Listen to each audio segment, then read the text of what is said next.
ለከተን ብለሽ ይኸውልህ ልክ እንደዚህ ማስታወስ ችሎታህን አሳድግሽ እሺ እኔ ምለው አቤት ከአቤል ጋር ስለ ወረቀቱ ጉዳይ አውርታችሁ አታውቁም እንዴ አይ አናውቅ እንዴት እኔ እንጃ ግን አውርተን አናውቅ አንተ ግን ስለዛ ወረቀት ጉዳይ ምንም ነገር አያሳስብም ማለት ነው ያሳስበኝስ ምን አመጣለሁ የኔ መሆን እንደማይችል አውቃለሁ እንዴት ያንተ መሆን እንደማይችል አወቅ እና የሱ አይደለም እያልሽ ነው አዎ ስሙስ ከሌለበት ድረስ ታዲያ ያንተ መሆን እድል አለው እያልሽ ነው አዎ ካልፈዘዝክና ሴት ላይ የምታጠፋውን ጊዜ ቀነስ አድርገህ እሱ ላይ ካተኳክ ይወክላው እሱ ስለክነሽ ግን ቆይ ማሚቴ ምን አስበሽ ነው ምን አስብ እንዴት እንደዚህ ያልሽ ማለቴ ካቤሎ ስደሽ ለምን ለኔ እንዲው ፈልግሽ ማይቼም እየፈተንሽኝ እኮ ሰላም ጤና ይስጥልኝ ውድ ቻናሌ ቤተሰቦች እንኳን ወደ ቻናሌ በሰላም መጣችሁ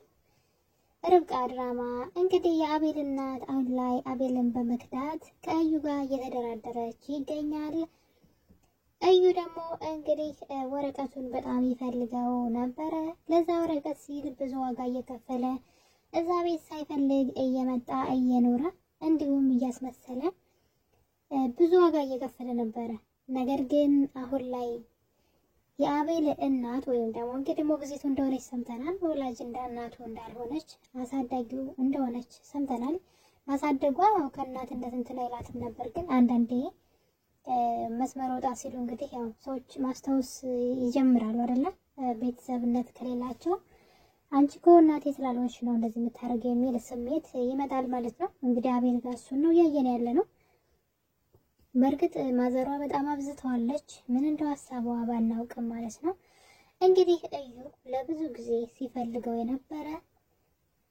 መቲ ለአቤል ያስተዋወቀው እሱ ነው በነገራችን ላይ ምክንያቱም ደግሞ የሱ ፍቅረኛ እንዳልሆነች አስመስሎ ለአቤል ካስተዋወቀው በኋላ እዛ ቤት እግሯ እንዲረግጥ ስለፈለገ አቤልን በፍቅር እንደተቀርበው ያደርጋል መቲም እንግዲህ ሳትፈልግ አቤልን ሳታፈቅረው ማለት ነው እሱን ያፈቀረችው መስላ ወደ ህይወቱ ትገባለች የሚፈልጉትን ነገር ለማግኘት እንግዲህ ዋጋ መክፈል አለብሽ ብሎ እሷ ደግሞ እዩን በጣም ስለምትወደው ያላተው ሁሉ ሽትል ነበርና በመጨረሻ ግን የነቃች ይመስለኛል እዩ ለጥቅም ብቻ እንደሚፈልጋት ስለገባት አሁን ላይ መቲ ራሱ እዩን አትፈልገውም በፊት እኮ ወረቀቱን ካላመጣሽ መቼም አልፈልግሽም ሲላት ያው አንድ ቀን ይወደኛል ብላ ስለምታስብ የምትፈልገው ነው ሁሉ አደርጋለሁ ትለው ነበር አሁን ላይ ግን እንደዛ አይደለም አሁን ላይ አትፈልግም እንደሞ ወረቀቱ ጥንቅር ብሎ ይቀር የምትወደኝ ከሆነ ወደደኛ አይነት የሆነ ብልጥ እየሆነች የመጣች ይመስለኛል ምክንያቱም አቤልም አንቅሮ ተፍቷታል የአቤል እናት ከተቀየረችበት ጊዜ ጀምሮ ማሚቴ ማለት ነው ነገር ስራዋ ሁሉ በጣም የሚያስገርም እየሆነ እየተቀያየረች ትመጣለች ለመጨረሻ ግን ጭራሽ በአቤል ላይ ክህደት እያደረገች ትገኛለች የሷ ልጅ ርብቃ ናት ወይስ እዩ ግራ የገባኝ ነገር እኔ እዚህ ጋር ነው ርብቃ ብትሆን ኖሮ በፍጹም ልትመታት ራሷ አትችልም ነበር ምናልባትም የተነጠቀችው ልጇን እንዳገኘች ለርብቃ ፍቅሯ ይጨምር ነበር እንጂ ርብቃ ልትጠላት አትችልም ነበር እዩ ነው ወይስ ርብቃ ልጇ ትንሽ ግራ የሚያጋባ ነው እሷ እንግዲህ የአቤል አሳዳጊ ከሆነች እና አቤል ቤት ሰራተኛ ሆና ተቀጥራ ነበር ማለት ነው እና የአቤል ሞግዚት ሆና ነው እንግዲህ አቤል ደግሞ ፋሚሊ ቤተሰቦቹ አልነበሩም እሺ በዛ ሰዓት ግን እሷ ልጅ ኑሯት ልጇ እንደተነጠቀች ነው እንግዲህ ሐሳቡ ማን ናቸው እነሱ አሁን ግራ ይገባኝ እንግዲህ አቤል አሳዳጊው እንደሆነች ግልጽ ነው ታውቋል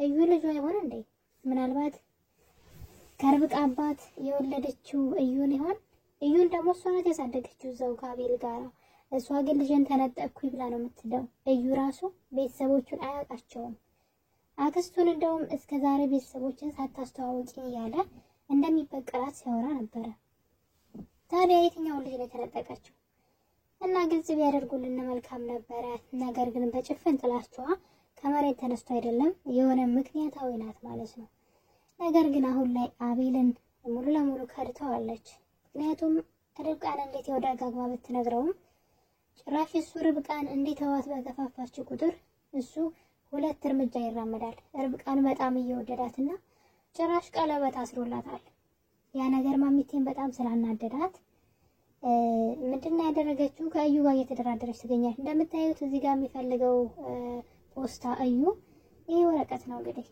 ወረቀቱ የአቤል ስም የለበትም ከወረቀቱ ላይ። ያ ማለት አቤል መከራከር አይችልም ብቻውን። ነገሩን የሚያውቁት ማሚቴና አቤል እንዲሁም እዩ ናቸው።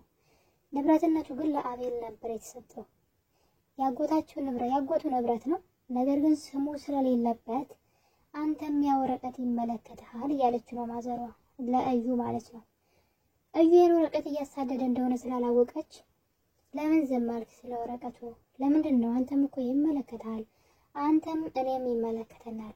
የአቤል ስም እስከሌለበት ድረስ ምንም ማምጣት አይችልም አይነት ነገር ነውና ሁለቱ እንግዲህ ተጨባብጠዋል። አቤልን ለመጉዳት ወይም ደግሞ ያ የቤት ካርታ ይባል የምን ካርታ እንደሆነ አይታወቅም ሊካ ወይም ሊወስዱበት ወይ ሰርቀው ወስደው በስማቸው ሊያዞሩት ነው ወይም ሊጋሩት ነው ማለት ነው። እና አቤልን በዚህ መጠን ክደዋለች። እንግዲህ ከርብቃ ጋር ካልተለያየ በሚል ነው እንግዲህ ሁሉ ነገር የደረሰበት። እሱ ደግሞ እውነት ለመናገር ከሆነ ከርብቃ ጋር መሆን ያለበት ፍቅር ይበልጣል። ምናልባት አንዳንድ ቁሶች ጊዜውን ጠብቀው ይመጣሉ እና በፍጹም በርብቃ ምንም ነገር እንዳይለውጥ ነው እኔ። ምክንያቱም ይህንን ፖስታ ይዘው ይህን ካርታ ወረቀት ይዘው ደግሞ በዚህ እንዳያስፈራሩት እየፈራሁ ነው። ርብቃና አቤልን ሊያለያዩቸው የሚችሉበት ምክንያት እንግዲህ ይህን ፖስታ ተጠቅመው ነው ብዬ አስባለሁ። ምናልባት አቤልን ቦታ ሰጥቶት አያውቅም ይህን ፖስታ። ነገር ግን እዩ ማዘሯ ይህን ጥያቄ ስታነሳለት ምን ለማለት ፈልገሽ ነው? የኔ ባልሆነ ነገር ለምን ነው የምትጠይቂኝ?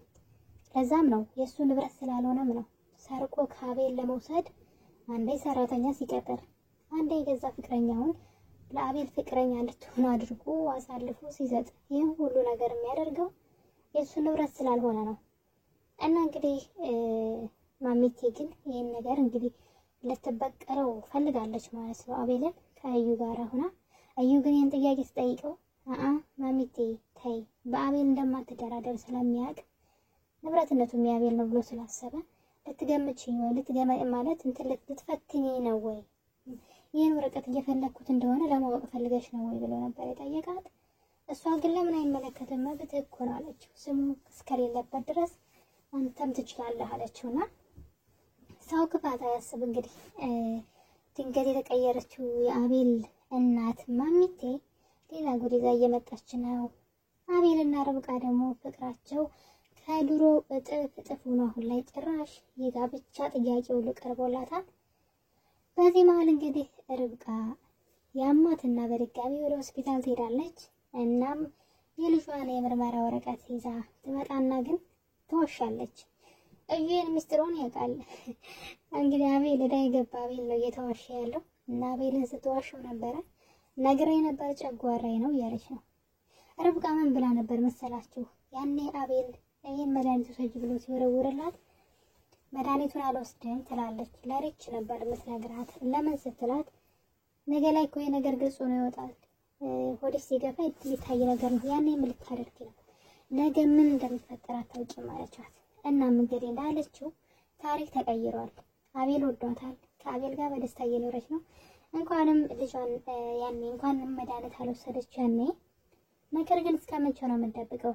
አሁንም ለአቤል ማርገዟን እየደበቀችው ትገኛለች።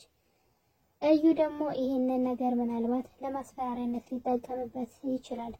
እዩ ከርብቃ ብዙ ወሬዎችን ማጣራት ፈልጎ ነበረ። ነገር ግን ርብቃ ልትያዘው አልቻለችም። ምክንያቱም ሪች እዩን ብዙ አልወደደችውም። የሆነ ሆን ብሎ ተንኮለኛ ስለሚመስላት ርብቃን እየመከረቻት ነበረ። ሰውን አትመኝ፣ ሁሉ ነገር አትንገሪ፣ ኋላ መጠቀሚያ እንዳያደርግሽ ስትላት ነበርና እሱም ለዛ ነው መረጃዋን እየሰበሰበ ያለው። ነገር ግን አሁን ላይ እንግዲህ ርብቃ አባትሽ መጥቷን ትብላለች። አባቷን ለመጠየቅ ትሄዳለች። እዩ ደግሞ እንደዛው እዛ ሲገናኙ ምን ሊፈጠር እንደሚችል እንግዲህ አናውቅም። በቀጣይ ክፍል ምናልባት ረሻ የምናይ ይመስለኛል። ምክንያቱም አብረው ሁለቱ መገናኘታቸው አይቀርም እዛ ቦታ ላይ። እናም እንግዲህ እህትና ወንድም መሆናቸውን እዛ ሊያውቁ ይችላሉ ብዬ አስባለሁ የኔ ተወዳጆች። ክፍል 19 ይሄን ይመስል ነበር። ቸር ቆዩልኝ።